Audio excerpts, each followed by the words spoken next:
buenas tardes a todos. Bienvenidos a este aula. Buenas tardes a don Alfredo, nuestro párroco. Antes de empezar esta presentación, quería referirme al asiento vacío. Y allí, me refiero porque allí a la izquierda, y en la primera o segunda fila, siempre acompañado de su esposa Isabel, solía sentarse mi buen amigo Leopoldo Gonzalo, catedrático de Hacienda Pública, profesor de ICADE, insigne jurista y, sobre todo, un ejemplo de caballero cristiano español. Leopoldo me animaba mucho con estas conferencias, a las que, como digo, solía acudir, y no era raro que al final hiciese alguna pregunta u observación, siempre de máximo interés. Gracias, Leopoldo, y que Dios te premie todo tu buen hacer. ¿Cuánto hubiera disfrutado Leopoldo de esta conferencia? Pues sí, hoy traemos a dos grandes del catolicismo, muy a propósito para repasar y leer en esta recién empezada Cuaresma, en la que se nos invita a la reflexión y al examen de nuestra vida interior. Ambos son de obligada lectura para enfrentarnos al tiempo en que estamos viviendo, que no es el que nos ha tocado vivir, sino en el que Dios ha querido que vivamos. Y no como meros observadores o como cotorras de tertulia, sino que lo vivamos como testigos de esperanza, como lo definía Benedicto XVI en Espe Salvi, cuando dice literalmente, como una certeza anclada en el amor a Dios, en el amor de Dios, capaz de transformar la vida y sostener al ser humano en medio de las dificultades y la muerte, que a diferencia de las esperanzas terrenales, se basa en la redención de Cristo. Dos grandes de la Iglesia, un intelectual anglicano, John Henry Newman, que queriendo llegar a las grandes verdades desde su religión, no hacía sino encontrarse con las verdades de la Iglesia católica, y que a pesar de ser incomprendido y apartado del establishment, dio el gran paso y se incorporó a la Iglesia de Roma. Y entró por la puerta grande, pues reconociendo su gran formación intelectual y sus extraordinarias aptitudes para la docencia, fue nombrado cardenal en 1879, y ya fallecido fue declarado beato por Benedicto XVI en el año 2010, durante el viaje que el Papa hizo a Inglaterra. Más tarde fue canonizado por el Papa Francisco en octubre de 2019. El pasado mes de noviembre, el Papa León XIV, le ha nombrado doctor de la Iglesia. ¿No creéis que vale la pena saber más de este inglés que tanta influencia ha dejado en el mundo anglicano, muchas veces tan cercano a nuestra Iglesia, y que tanto ha aportado y seguirá aportando a la propia Iglesia católica? El otro personaje, Joseph Ratzinger, del que por cierto ya hemos hablado en estos jueves más de una vez y lo seguiremos haciendo, todos sabemos quién es, porque hemos convivido con él y muchos al menos conocemos parte de su obra. Nos ha dejado un impresionante legado, una obra necesaria para orientar los retos que tiene por delante la Iglesia de nuestro tiempo en una sociedad donde la verdad se escapa de las manos escurridizas de los falsos profetas o en la que se niega o se prescinde de Dios creador que nos sostiene y nos ama desde el cielo y en la Eucaristía en la tierra. Dos lemas, el corazón habla al corazón, el de Newman, que ya nos da una pista sobre su idea de conciencia, esa conciencia que le llevó a abrazar la fe católica. Y cooperador de la verdad, el lema que escogió Benedicto XVI, la defensa de la verdad, aunque la resistencia al credo anticristiano de la sociedad moderna nos pueda llevar a la exclusión social, como él mismo decía. Marcela Jiménez Unquiles, nuestra conferenciante, no podíamos disponer de nadie mejor, con razón Leopoldo Gonzalo alababa nuestras conferencias. Ha profundizado en el estudio de ambos personajes y es miembro de la cátedra John Henry Newman y directora de la recién creada cátedra Ratzinger, ambas de la Universidad Católica de Ávila. Además, es patrón y fundador de la Fundación Internacional Ratzinger, cuya página os invito a visitar. Y contaros una anécdota que es más que una anécdota, que Marcela hizo su tesis doctoral sobre el pensamiento de Joseph Ratzinger a la luz del discurso de Ratisbona, ampliar los horizontes de la razón, ese era el título. Una vez presentada, y por la que recibió la calificación cum laude y premio extraordinario, la envió a Benedicto XVI. El Papa emérito la contestó con una preciosa carta que guarda enmarcada en la pared de su casa. No todos pueden presumir de tener este recuerdo, yo diría esta reliquia.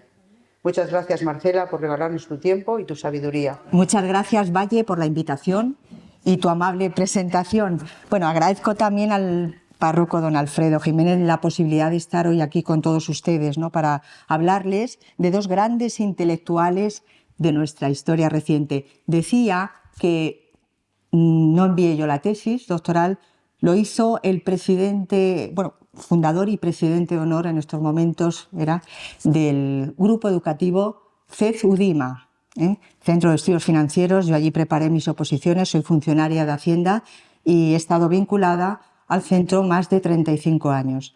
Y él ha fallecido recientemente, hace un par de semanas, y quiero pues también recordarle, ¿no? Porque para mí ha sido una persona importante. Ya digo, tuvo esa fantástica idea de mandar la tesis y a vuelta de correo, Benedicto XVI, entonces Papa Emérito, escribió una carta muy bella. Emoción solo pensándolo. Bueno, comienzo mi intervención titulada La importancia de John Henry Newman en el pensamiento de Joseph Ratzinger, con unas palabras del teólogo alemán que asumo como propias. En su discurso, pronunciado en 1990 con ocasión del centenario de la muerte del cardenal Newman, Ratzinger afirmaba no sentirse competente para hablar sobre su figura o trabajo. Sin embargo, tenía muy claro cuál había sido el camino que le había llevado hasta el pensador británico, que llegado del anglicanismo le fue de gran ayuda para hacer frente a las controversias intelectuales y espirituales de su tiempo. Aquí podemos señalar a varias personas que fueron responsables de propiciar el encuentro entre Ratzinger y Newman. En primer lugar, citaremos al prefecto Alfred Lepple, del seminario de Frisinga, un alumno de un curso superior al de Ratzinger, que tras finalizar la guerra decidió retomar su trabajo de tesis doctoral sobre la teología de la conciencia en Newman. Lepple había comenzado su investigación antes de la contienda. Bueno, en realidad nunca la había abandonado. Cuando se tiene entre manos un trabajo de tesis doctoral, pues siempre la cabeza está puesta en ello, ¿no? Su disertación fue publicada en 1952 con el título El individuo en la Iglesia, rasgos esenciales de una teología del individuo según John Henry Newman. Escuchemos al prefecto Lepple describir cómo se produjo aquel encuentro con el joven bávaro que un día llegaría a ser obispo de Roma casi durante 8 años, ¿no? Cito: el rector del seminario me llevó a la sala grande, Rotashae, que había en el seminario, que normalmente se abría solo para las celebraciones solemnes. Habían colocado en ella los bancos y las sillas y había 60 principiantes. El rector Hack les dijo: muchachos, queridos muchachos, os presento al mejor hombre que he encontrado para vosotros. Os encontraréis bien con él. Entre estos 60 muchachos estaban también los 2 hermanos Ratzinger. Algunos días después, continúa el prefecto Lepple, durante una pausa de tiempo libre, se acercó este joven al que todavía no había conocido y me dijo: soy Joseph Ratzinger y tengo algunas preguntas para usted. De aquellas preguntas nació nuestro primer encuentro o trabajo juntos. Fue un comienzo de muchas charlas, de muchos paseos, de muchas discusiones apasionadas. Allí nació la gran amistad de toda una vida. Fin de cita. Según Ratzinger, en aquellas conversaciones se hablaba de la libertad, de la conciencia y su responsabilidad. Así pues, el pensamiento de Newman estaba muy presente. Quizás por esta razón Ratzinger toma postura en el debate y se ocupa de la doctrina newmaniana de la conciencia en distintos momentos de su vida y en varios textos que iré mencionando gracias al importante trabajo realizado por el profesor Manuel Aróstegui, titulado Newman en Joseph Ratzinger. Es una publicación del año 2014. Otra de las personas que propició, aún más si cabe, el encuentro de Ratzinger con el converso más influyente de todos los tiempos es el teólogo Heinrich Fries, perteneciente al movimiento ecuménico.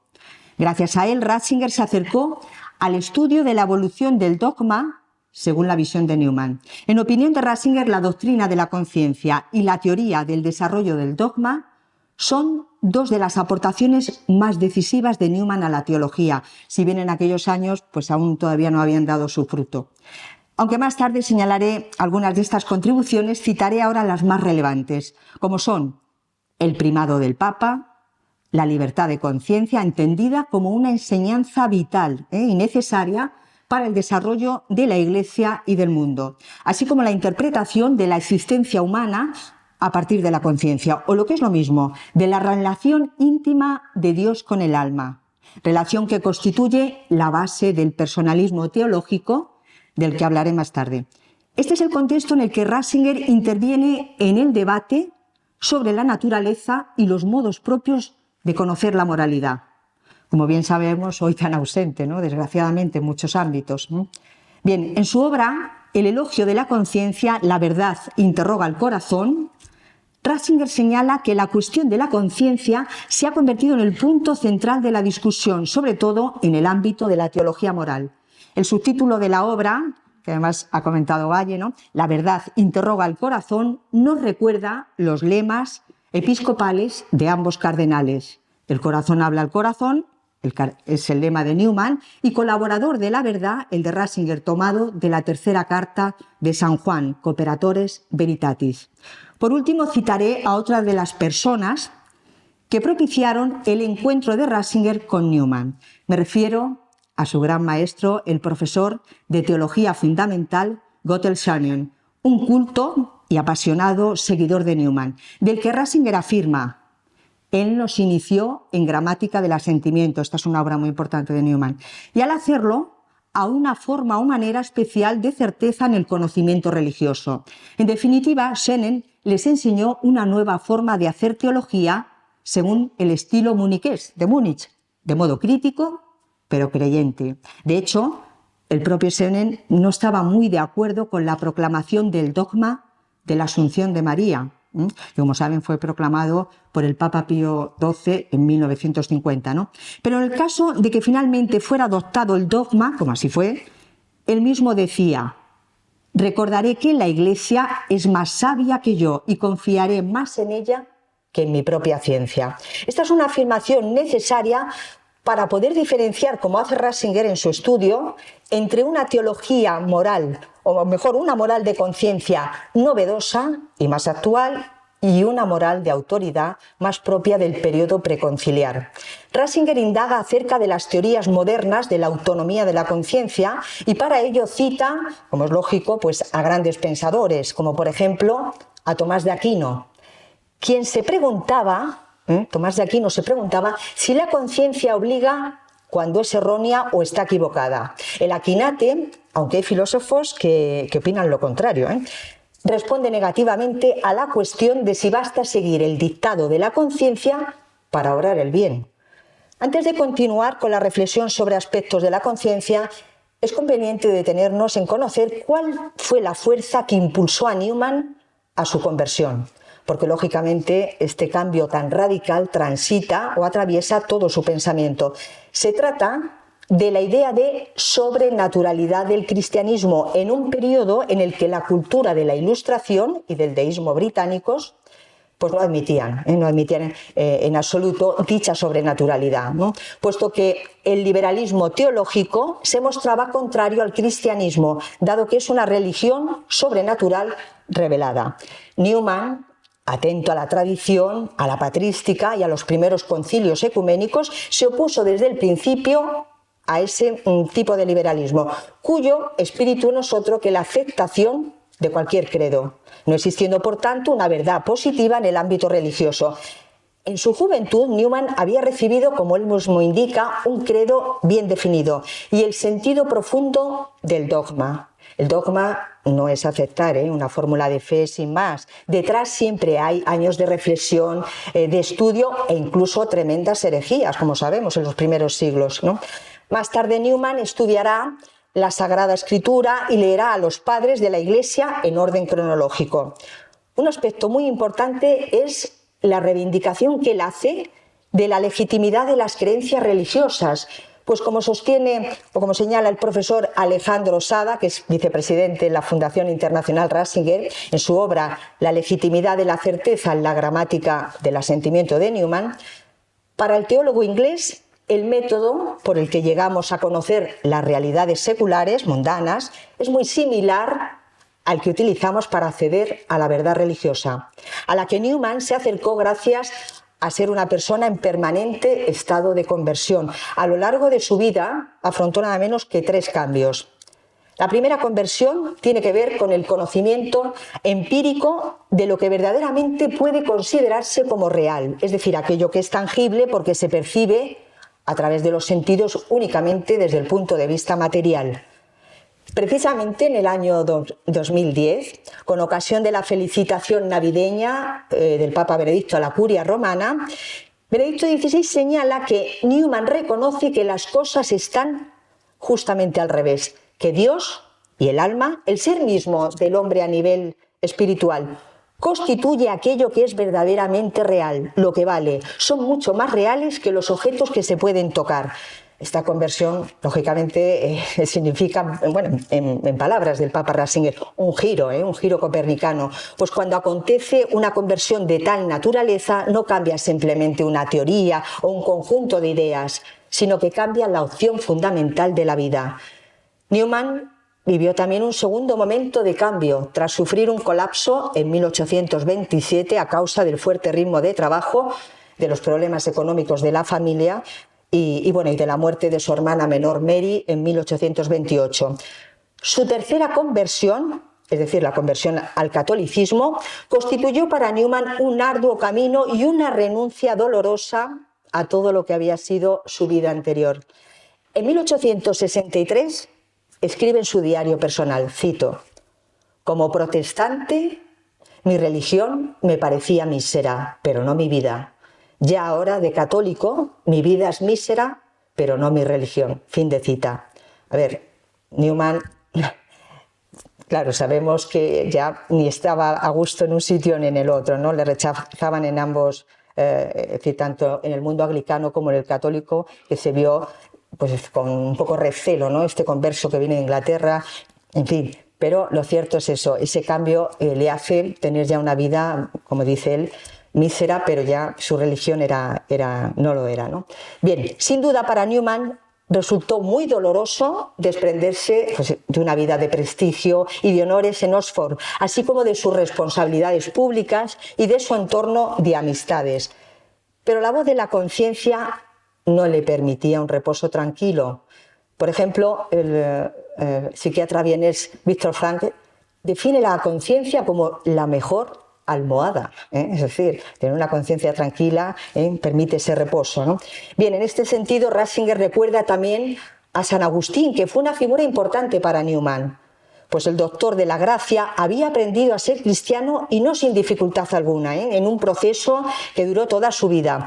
Como vemos, aquí subyace la idea de desarrollo, la idea de conversión siempre inacabada, pero sin embargo, una conversión firmemente arraigada en la obediencia a la verdad. Esto es muy importante, puesto que se trata de una verdad objetiva que la conciencia está llamada a reconocer. A propósito del tema de la conciencia, como he indicado anteriormente, citaré los textos principales que Ratzinger dedica a su estudio. Uno, la recensión a la tesis doctoral del prefecto Lepler, de 1956. Él hizo al prefecto que habían mantenido esa relación, hizo la recensión a su tesis. Dos, el comentario al proemio y al capítulo primero de la primera parte de la Constitución Pastoral Gaudium et Spes. Ese texto de Ratzinger fue publicado en 1968. 3. Un artículo de 1987 sobre el cardenal de Colonia Joseph Frinz, a quien Ratzinger consideraba un hombre temeroso de Dios, pero un sabio que tuvo un papel importante en el Concilio Vaticano II. Como es sabido, el joven perito Ratzinger fue su asistente, porque ya Frinz había además perdido la visión y él le ayudaba con los textos, ¿no? Bien, en este aspecto, el teólogo alemán recuerda que el espíritu de los discursos conciliares es una clara referencia a la actitud del cardenal Newman, que había acatado sin reservas las definiciones del Concilio Vaticano I. 4. El discurso introductorio del simposio celebrado en Roma sobre la figura de Newman entre el 26 y 28 de abril de 1990, con ocasión del centenario del fallecimiento del cardenal inglés, como ya se ha mencionado al comienzo. 5. y último, el escrito publicado en 1992 con ocasión del 65 cumpleaños del teólogo Max Scheckler, quien había compartido claustro con Ratzinger en la Universidad de Tubinga entre 1966 y 1969. Allí le tocó vivir las revueltas de mayo del 68, ¿no? Scheckler ocupaba la cátedra de Teología Fundamental en la Facultad de Teología Católica desde 1964. Este escrito de Ratzinger es un artículo publicado posteriormente con el título «Si quieres la paz, respecta a la conciencia del hombre, conciencia y verdad. Es un texto que Ratzinger había reelaborado a partir de su intervención en un encuentro con obispos americanos celebrado en Dallas en 1991. Bien, ciertamente aspectos esenciales de la teología moral en el momento actual nos obligan a detenernos en el pensamiento y la obra de Joseph Ratzinger, Papa Benedicto XVI, para quien la conciencia, como él mismo indica, es capacidad de verdad y obediencia en relación con la verdad que se muestra al hombre que busca con corazón abierto, como hizo San John Henry Newman, cuya vida y obra puede designarse, con palabras de Ratzinger, como un único y gran comentario al problema de la conciencia, sobre todo de la conciencia errónea, esto tenemos que hablar porque es importante, y la absolutización de la conciencia subjetiva cuando ésta se cree pues ajena a la posibilidad de errar.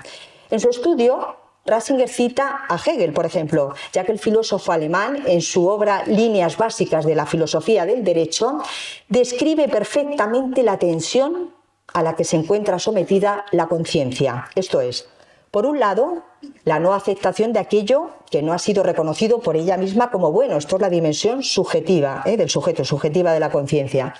Y por otro, el reconocimiento de un modo de obrar universalmente válido y racional, dimensión objetiva. Bien, pues estas dos dimensiones se integran entre sí solo cuando la conciencia se somete al juicio de la verdad. De lo contrario, tal y como indica Hegel, la conciencia estará en peligro. Aquí es importante detenernos en el problema de la conciencia errónea, ya que según la tesis de la infalibilidad de la conciencia, defendida por el filósofo alemán Johann Gottlieb Fichte, la conciencia no acepta a ningún otro juez superior que no sea ella misma, por lo que ha de seguir siempre su dictamen.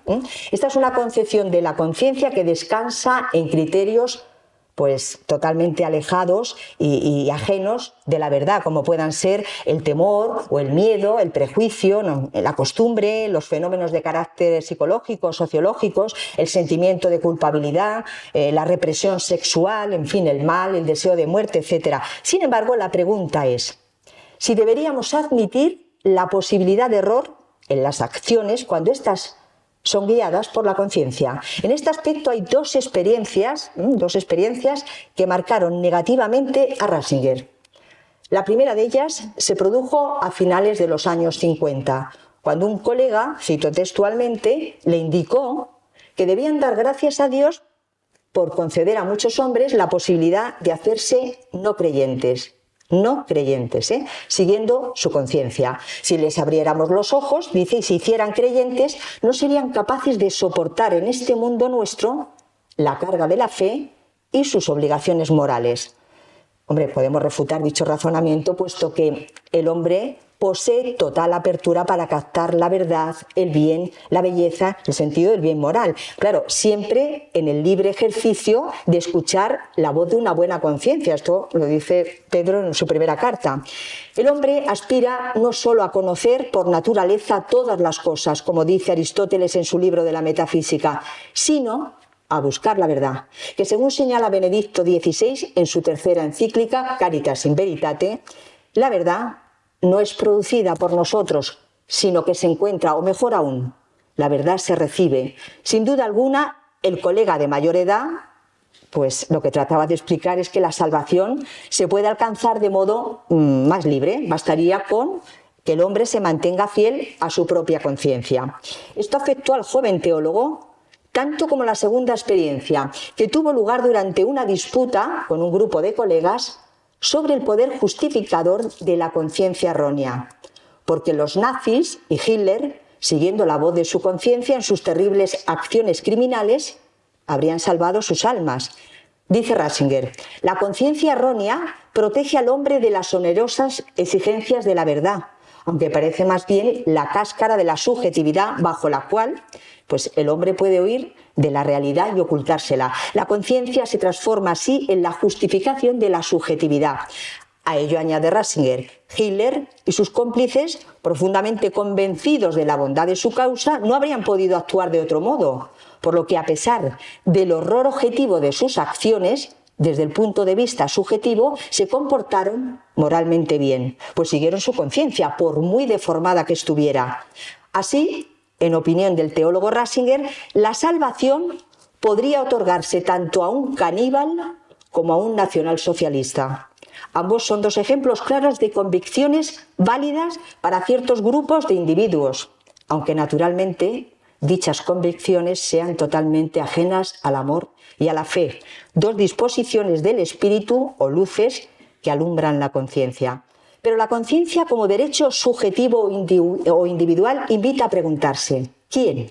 ¿Quién o qué fundamenta ese derecho? Si la conciencia es observada solamente como el timón que guía la voluntad del hombre, estaremos ante una fuente de moralidad desligada totalmente de la verdad. En este aspecto, Ratzinger valora de manera muy positiva la posición de Robert Spemann, porque para el filósofo berlinés la conciencia no es tanto un oráculo de Dios, sino un órgano interno propio de la esencia humana que se encuentra necesitado para su crecimiento de una adecuada y correcta educación. Esto es muy importante, porque de lo contrario, el hombre enferma cuando no tiene mala conciencia, dice Ratzinger en su libro La fe como camino, contribución al ethos cristiano en el momento actual.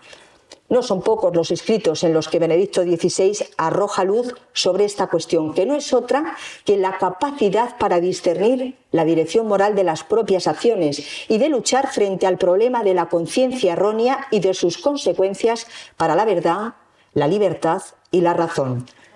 Con relación a ello, en su obra Verdad, Valores, Poder, Piedra de Toque de la Sociedad Pluralista, el teólogo papa indica literalmente: el error, la conciencia errónea, solo son cómodos en un primer momento. Después, el enmudecimiento de la conciencia se convierte en deshumanización del mundo y en peligro mortal si no reaccionamos contra ellos. Con otras palabras, identificar la conciencia con la propia subjetividad no libera, sino que esclaviza.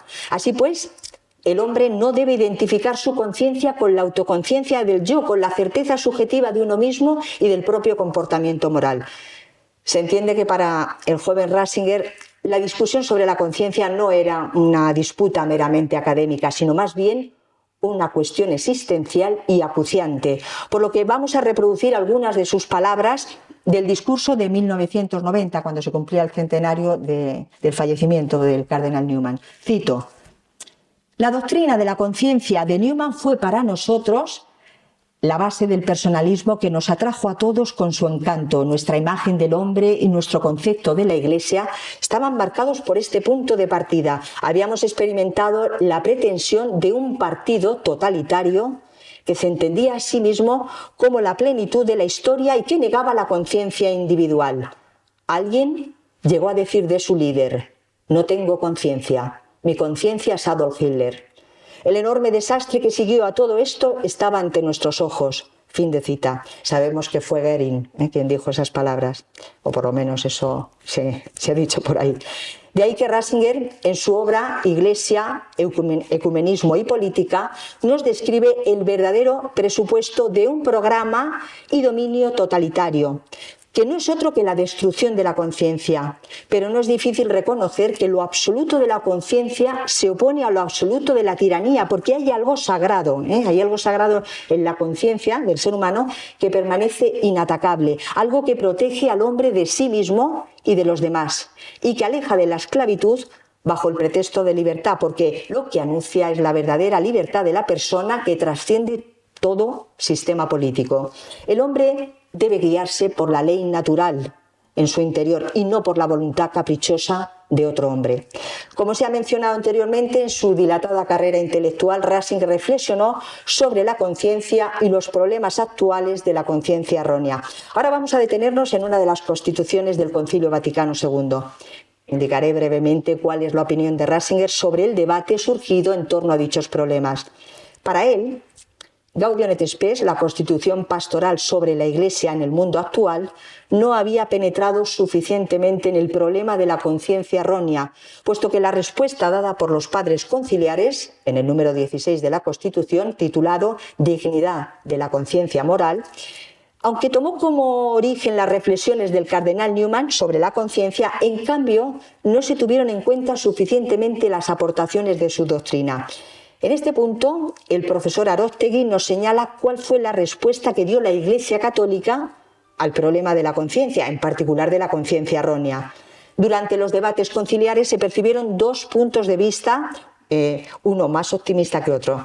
En el primero se afirma que la conciencia es capaz de reconocer por sí misma la voz de Dios y la verdad. Y en el segundo, que debido al pecado, pues la conciencia se oscurece y puede quedar casi ciega.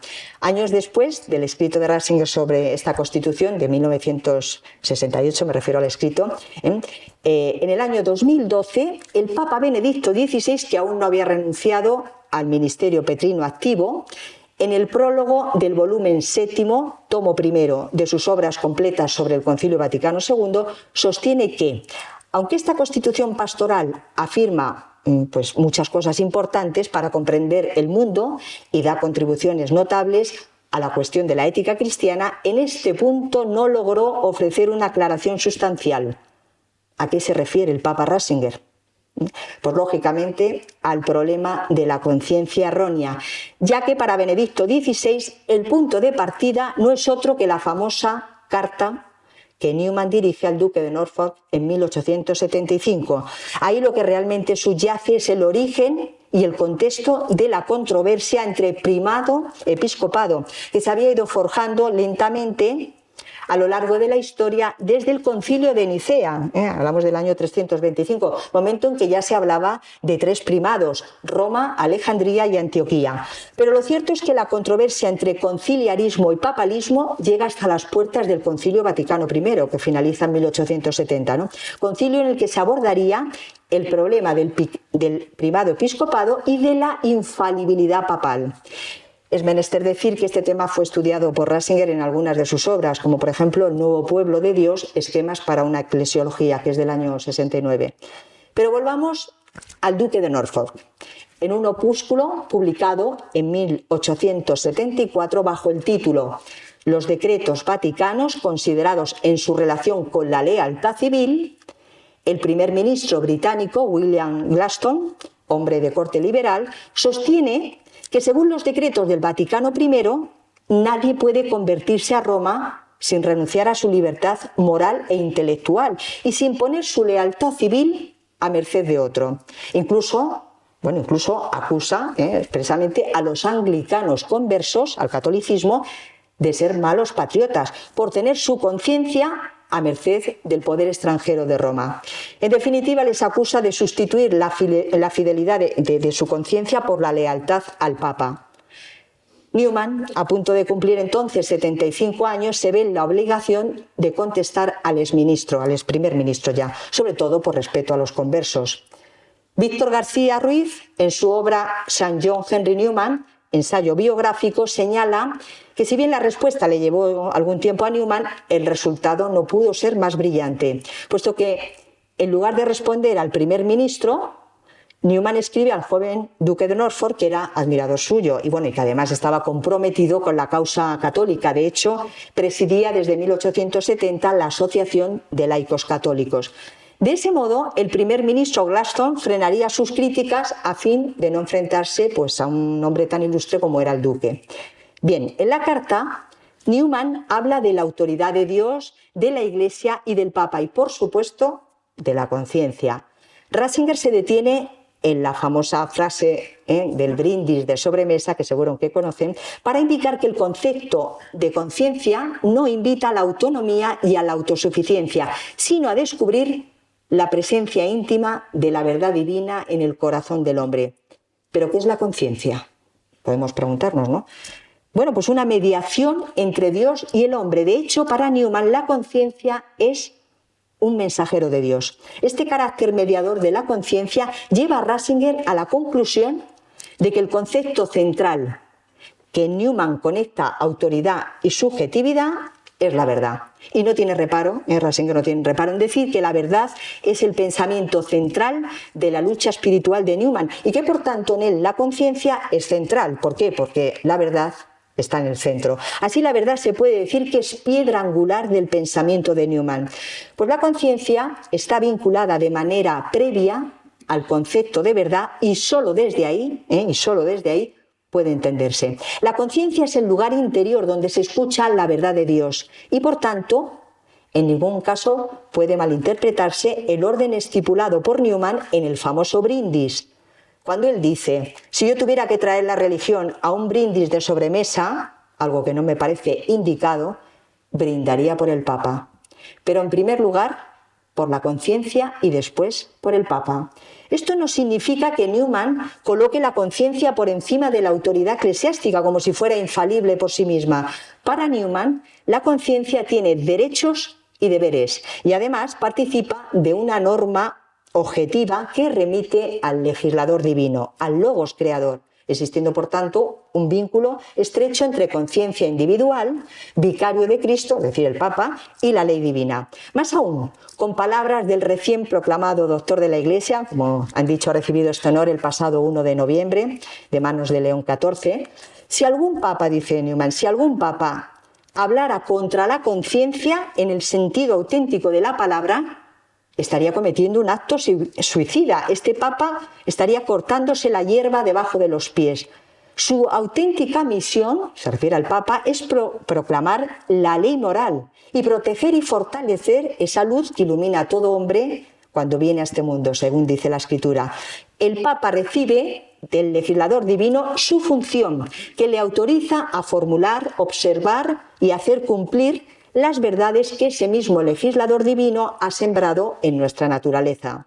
Pues bien, el cardenal inglés es un verdadero ejemplo para comprender qué es la conciencia, esto es, el órgano interno que dispone al bien y a la verdad, pero disponer no es llevar. Por eso Ratzinger recuerda muy oportunamente la petición del salmista en el Salmo 19, dice el salmista, de las faltas ocultas, límpiame. Bueno, pues siendo claro que las faltas no son ocultas de ordinario al hombre, se sugiere que hay faltas de las que el propio autor carece de su conocimiento. Esa es la razón por la que el salmista implora misericordia divina ante la propia incapacidad de ver sus faltas. Pues como sostiene von Balthasar, un teólogo también muy allegado a Ratzinger, cuando comparezcamos ante Dios, no tendremos que entregar únicamente los resultados de nuestra vida, sino también los de nuestra conciencia. Bien, veamos ahora en qué consiste el carácter teologal de la conciencia. Para explicarlo, Ratzinger utiliza la categoría de annámesis, que es recordatorio. Claro, en su sentido platónico no, sino agustiniano.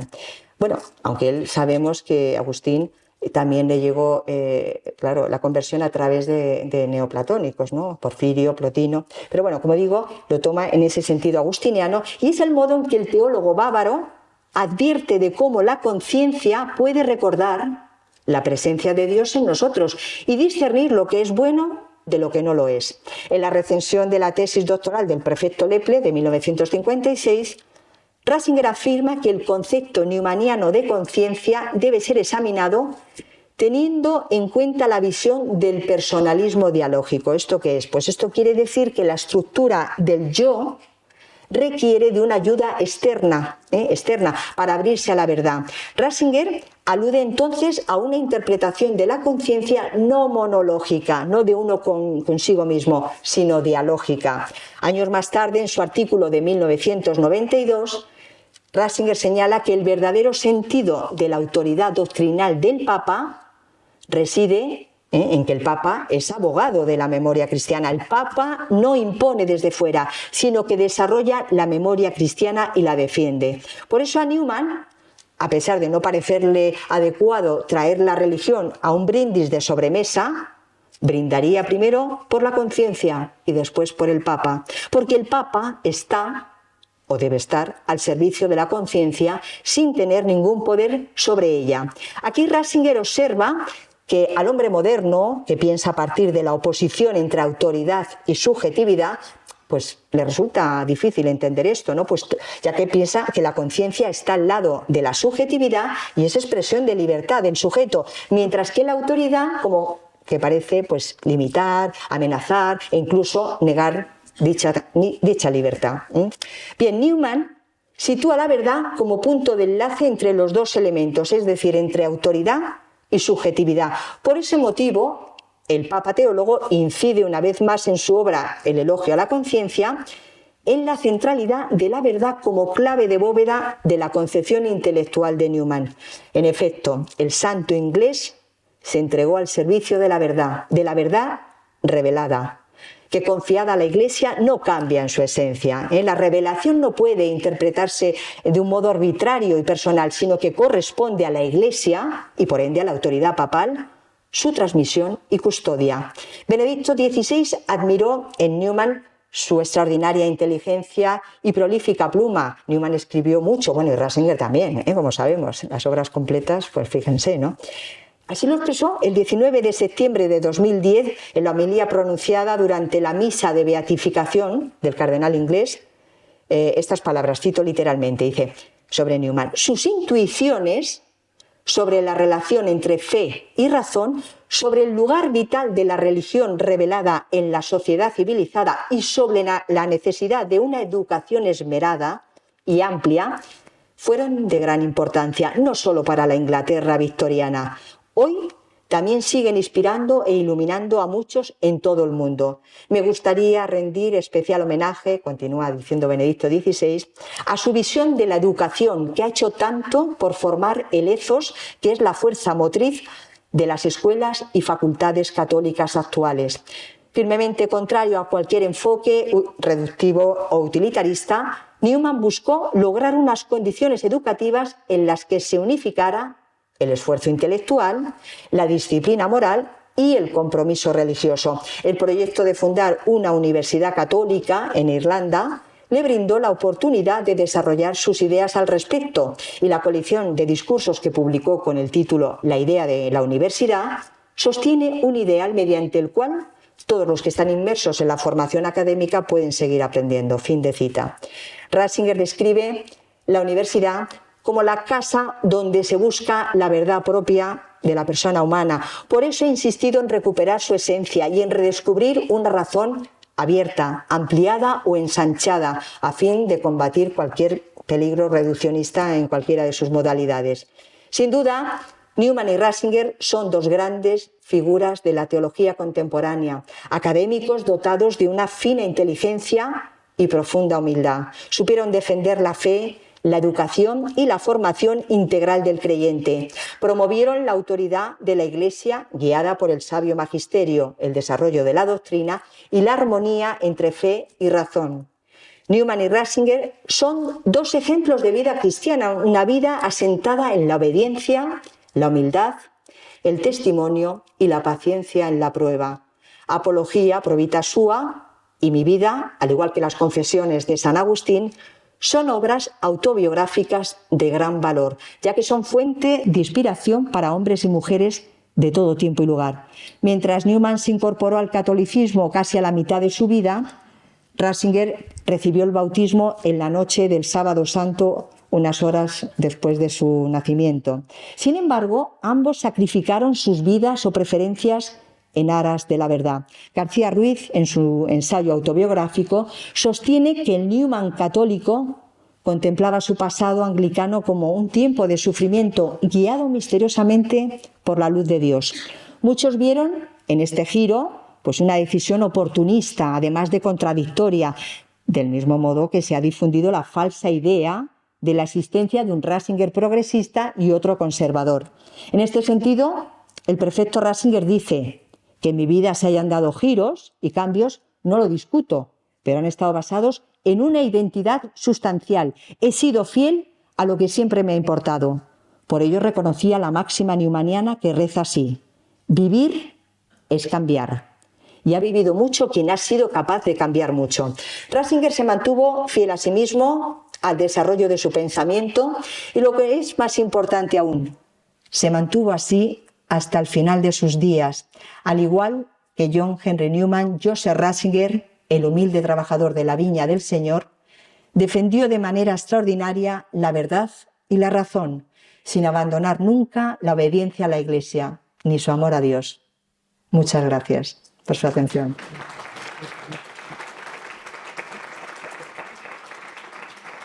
conocimiento.